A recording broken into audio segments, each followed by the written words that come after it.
சென்னை பல்கலைக்கழகத்தின் வங்கிக் கணக்குகள் முடக்கப்பட்டிருப்பதாக தகவல் வெளியாகியிருக்கிறது.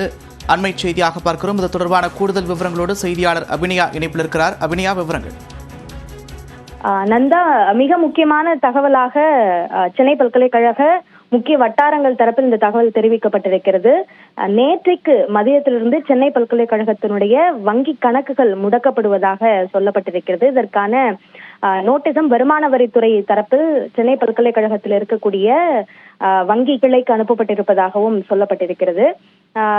வருமான வரித்துறை செலுத்துவது தொடர்பான சில விளக்கங்கள் வருமான வரித்துறை தரப்பில் சென்னை பல்கலைக்கழகத்திற்கு கேட்கப்பட்டதாகவும் அதற்கான முறையான விளக்கம் தொடர்ந்து அதற்கான நோட்டீஸ்கள் வழங்கப்பட்டும் வழங்கப்படாததனால் இந்த நடவடிக்கையை வருமான வரித்துறை எடுத்திருப்பதாகவும் தகவல் கிடைக்கப்பட்டிருக்கிறது.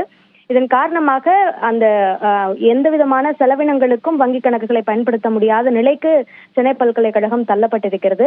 இது குறித்த உறுதிப்படுத்தக்கூடிய தகவல்களை பல்கலைக்கழகத்தினுடைய உயரதிகாரிகளை தொடர்பு கொண்டு பெறுவதற்கு முயற்சித்தோம். ஆனால் அவர்கள் தரப்பில் பதில் எதுவும் அளிக்கப்படவில்லை. ஆனால் நம்ப தகுந்த வட்டாரங்களிலிருந்து இந்த தகவல் என்பது கொடுக்கப்பட்டிருக்கிறது. நந்தா, நன்றி அபிநயா, விரிவான விவரங்களுக்கு.